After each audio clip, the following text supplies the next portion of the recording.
الله أكبر الله أكبر الله أكبر الله أكبر الله أكبر الله أكبر الله أكبر الله أكبر الله أكبر الله أكبر الله أكبر الله أكبر الله أكبر. الحمد لله رب العالمين الرحمن الرحيم مالك يوم الدين إياك نعبد وإياك نستعين اهدنا الصراط المستقيم صراط الذين أنعمت عليهم غير المغضوب عليهم ولا الضالين آمين. إنا آتيناك الكوثر فصل لربك وانحر إن شانئك هو الأبتر. الله أكبر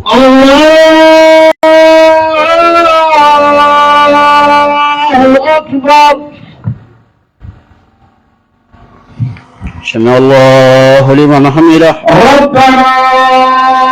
ولك الحمد. الله أكبر الله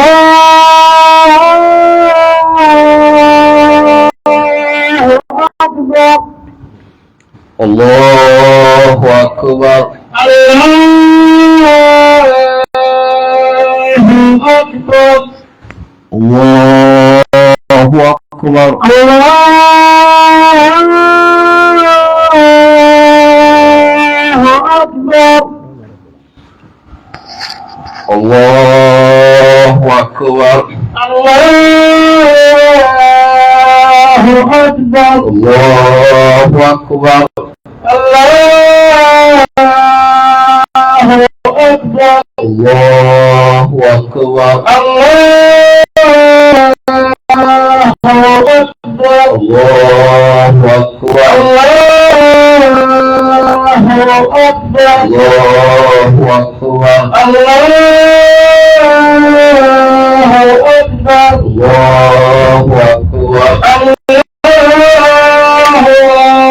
أكبر. الحمد لله رب العالمين الرحمن الرحيم مالك يوم الدين إياك نعبد وإياك نستعين اهدنا الصراط المستقيم صراط الذين أنعمت عليهم غير المغضوب عليهم ولا الضالين آمين. قل هو الله أحد الله الصمد لم يلد ولم يولد ولم يكن له كفوا أحد. الله أكبر الله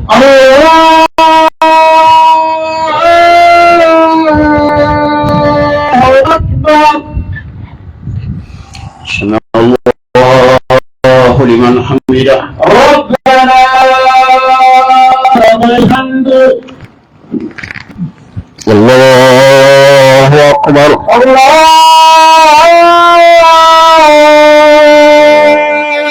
الله أكبر. الله أكبر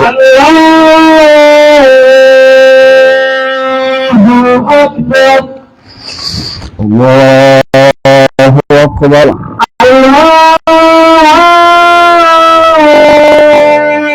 أكبر. الله أكبر الله أكبر.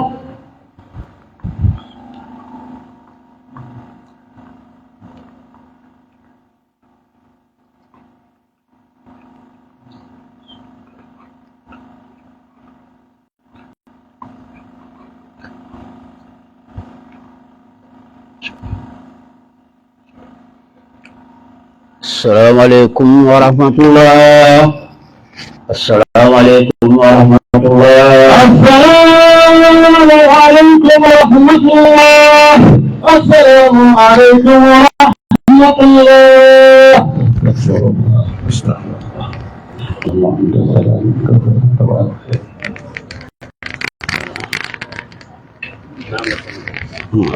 ولا Bismillahirrahmanirrahim.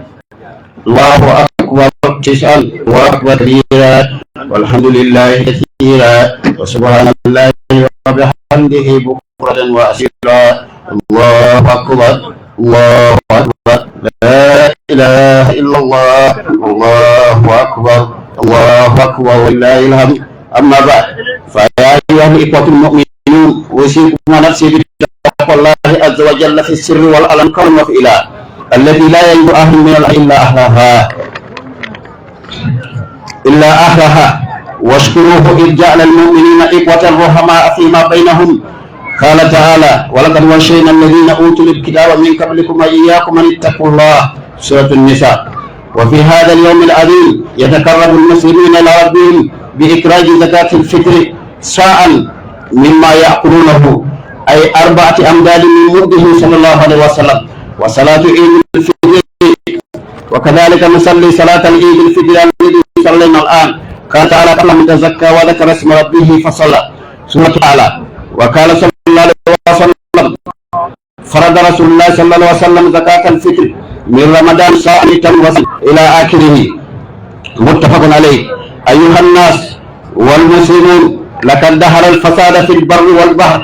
وفي دولتنا الجديد والعالم من تناول الخمر والمخدرات والحشيش والسجار والميسر والسرقة والقس والكذب والتهمة والنميمة والزنا وعمل قوم لوط،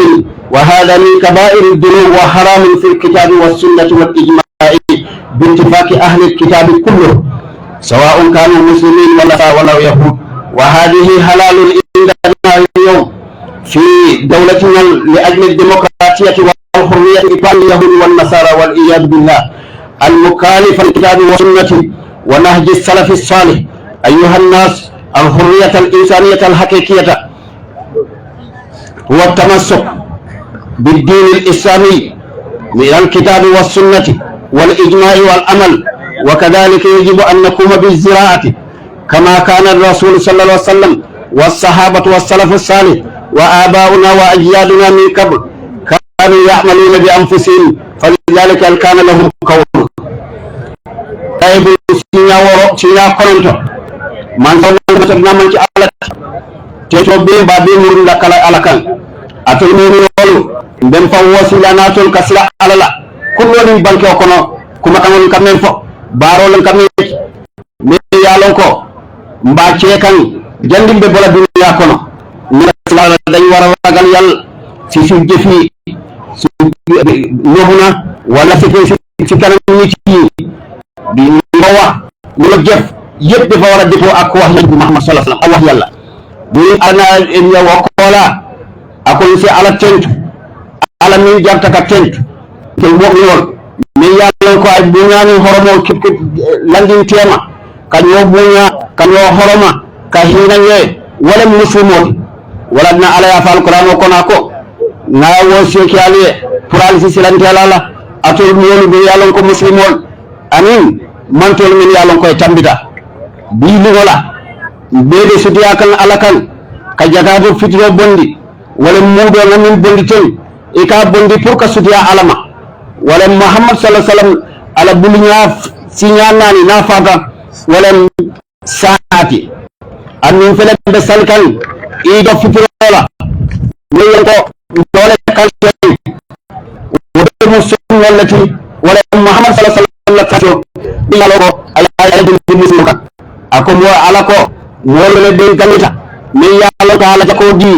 ayamari yo fin kon wo kola salta wala nabi ka ala fin kon ka jakadu fi kabul ka ala fin amin kali ala muhammad sallallahu alaihi wasallam ka sali alayhi salatu wassalam atul muslimun atul mu'minun tinaro filade siyarin banko kan balto anin banko kan na banko men ka foko ngel Uganda kabini dolo mo are siyarin duroko are siyarin ñamo aɓe siyari sigareto aɓe siyari lotori aɓe siyari suñarol aɓe siyari tapalol aɓe siyari kamol tumi kamol kajafi aɓe siyari andin kamme seyya mol tema aɓe siyari tulugol ceni musote men nan fude aɓe siyari andin amanta woto fan kawmi nuru wala do kuwol walan ce kankunde ati cenin ce futu muslim futu wo haramu jaɓe min mujjunde balleti min yalan ko ala ya haram yandi ala alquran o kono muhammad sallallahu alaihi wasallam ya haram yandi aya haram yandi lonarɓe ya haram yandi andi kitabu bincolu beele ya haram yandi otona ɓe nama misirɓole ga jam fala andi yen bi jol ka jere ko woddadale wala na démocratie di wala na freedom oti baynama wonte woti pumarma ka yahudol noma anin nasaral noma ne yalon ka waliyote na alquran wala anin na muhammad sallallahu alaihi wasallam taala silo ani mo cendol men yalon koy tattagal atol molu ni lafita freedom wala men yalon ka be abe betiari ay nafa dunya ni lakra wala yeri dino muta dinal islam wala alquran wala men fo yace muhammad sallallahu alaihi wasallam yamar min yace ye fadani men ye bora ye jamfala ani sahabol ani fana ani wanta ka do ko wala ce muhammad sallallahu alaihi wasallam do ko wala sahabol ye do ko wala mo cendol bele do ko wala na mol na famal ma yalla koy bankal man ka bakele bele do ko ci ani fana mamal be bele do ko ci alama ala ye hiwa be ay guddi jannatul firdaus so bu de démocratie bu am mo jup mo na top ya wax yalla top ya ne de yamam sallallahu alaihi wasallam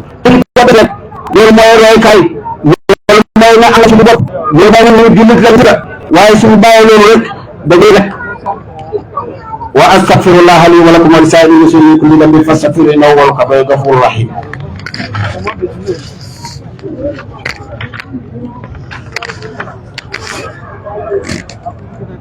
Allahu akbar saban Allahu akbar la ilaha illallah الله أكبر ولله الحمد وبعد أيها المسلمون استعينوا بنعم الله على طاعته وانتهوا إسيانه وأكثروا التوبة إليه وعبادته فإن كثرة الأمراض والغروب وغلاء الأسعار والإيجار وعدم التراهم والمساعدة فيما سببها انتشار الفساد في الأرض وهجر الكتاب والسنة أيها الناس عليكم بالدين الإسلامي وحقوق الناس والوالدين والنساء والأولاد والرجال والجار والأكل والوقت في حياة المسلم وحق دولة بالعمل الصالح أيها الناس قال تعالى أطيعوا الله وأطيعوا الرسول وأولي الأمر منكم فهي فرض علينا من احترامهم وذكر الخير لهم من رئيس وأمدة وإمام وشيخ بها تؤم الخيرات والسعادة في البلاد والعالم كله وابتعد العصبية القبلية فإنها ممكنة فلا فرق بين أحد لآخر إلا بتقوى الله أيها المسلمون احفظوا أولادكم وعشيرتكم من الحرق والفساد لقوله تعالى يا أيها الذين آمنوا قوا أنفسكم وأهليكم نارا التحريم والنظافة معدومة في الدولة وهي حياة الدين على بوسيا ورولا